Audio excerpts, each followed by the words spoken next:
vivait un jeune homme nommé Roman. Roman n'était pas seulement très beau, mais il était aussi riche. Il possédait une très grande ferme où il cultivait toutes sortes de cultures. Roman réussissait très bien, et cela le rendait très heureux.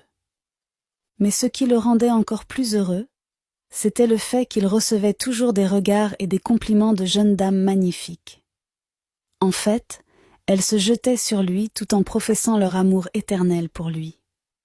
Cependant, Roman était en couple avec une belle jeune femme appelée Zoé. Zoé était très belle et elle était couturière.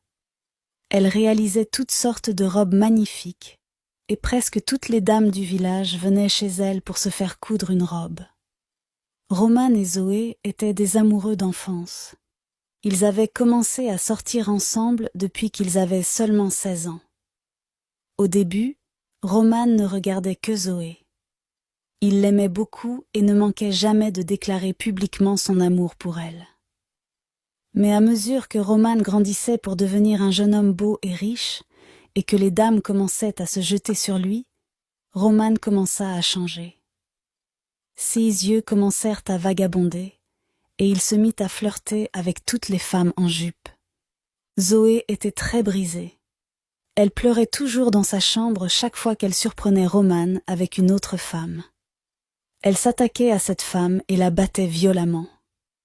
Zoé changeait progressivement, passant de la douce et facile à vivre à devenir une tigresse, se battant partout dans le village d'Iron pour un homme. Parfois, lorsqu'elle surprenait Roman en train de tromper, elle mettait fin à la relation avec lui en disant « Je ne suis plus intéressée. Je suis fatiguée de cette relation.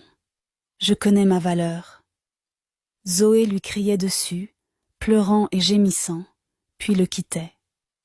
Mais après 2 jours, elle revenait à Roman, en pleurant et disant « Je ne peux pas te quitter pour un autre homme.